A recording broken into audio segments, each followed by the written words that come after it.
एक सक्सेस गोपालन जो है वो सक्सेस कैसे होगा जब तक हम गाय को खेती से नहीं जोड़ेंगे, गाय को टूरिज्म से नहीं जोड़ेंगे, गाय को चिकित्सा से नहीं जोड़ेंगे, जब तक गोपालन सक्सेस नहीं होने वाला।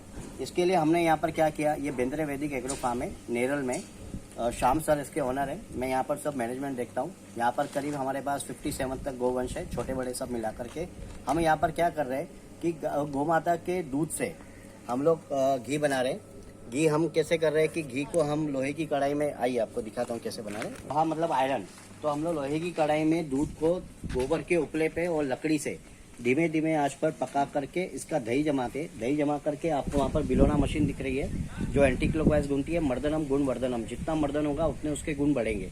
तो उस मेथड से जो हमारे पारंपरिक तरीके से हमारे दादा परदादा बनाते थे, उस मेथड से हम लोग यहाँ पर घी बना रहे हैं। उस मेथड से घी निकलने के बाद हमने उसका बॉक्स पैकिंग वगैरह करके इसको हम मार्केट में 4,500 रुपये लीटर से सेल करते हैं।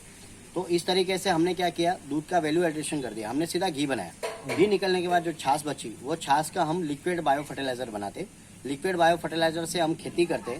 खेती में हम लोग कोई भी बाहर से यूरिया, डीएपी, सुफला वगैरह कोई भी केमिकल नहीं डालते। हमारे यहाँ पर 500 नारियल के पेड़ है, आम के पेड़ है, केले के पेड़ है, चीकू के पेड़ है, ड्रम स्टिक के पेड़ है, ऐसे सारे बागवानी है। और हम यहाँ पर अभी आप देख रहे हैं, यहाँ पर हमने चावल की खेती की थी। इस तरीके से हम गायों के लिए चारा भी यहाँ पर लगाते, तो चारे का नियोजन करते, सूखे चारे का नियोजन करते। इस प्रकार से पहले 1 साल का प्लानिंग हम करके रखते हैं। इसके लिए गौ पालन जो है वो एक सस्टेनेबल बिजनेस मॉडल पे आएगा। जब तक आप प्लानिंग करके काम नहीं करेंगे, गौ पालन में बहुत दिक्कत आने वाली है।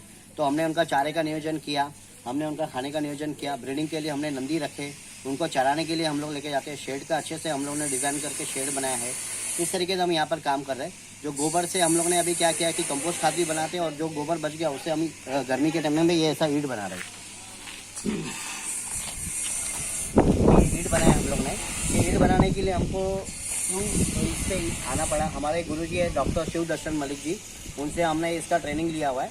उन्होंने हमको उसका पूरा प्रकृति का उदाहरण देकर के समझाया कि किस प्रकार से हम नेचर का नाश कर रहे हैं। हम लोग जैसे खेत का टॉप सॉइल निकाल के 6 इंच से लेकर 9 इंच की मिट्टी में खेती होती है, तो हम टॉप सॉइल निकाल करके हम ईंटें बनाते हैं। और इन ईंटों को पकाने के लिए हम उसमें कोयला, लकड़ी डाल करके जो नेचर में है उसमें हम कार्बन डाइऑक्साइड रिलीज करते हैं। तो हम नेचर को विनाश करने में हम सहायक करते हैं। अभी जो ये गोबर है, गोबर वेस्ट टू बेस्ट कॉन्सेप्ट, मतलब गाय का जो गोबर है लोगों के नज़र में वेस्ट है, मगर हमारी नज़र में बेस्ट है। हमने क्या किया, गोबर लिया, चूना लिया और तालाब की मिट्टी ली, और भी कुछ फार्मूले हैं जिन्हें हमारे गुरुजी ने सिखाया है। वो बना करके हम लोग ऐसा ईंट बना देते हैं। वो ईंट से फिर हम लोगों ने घर बनाया है। उन घरों में फिर लोग यहाँ पर आते हैं, क्योंकि ये मुंबई के नज़दीक है।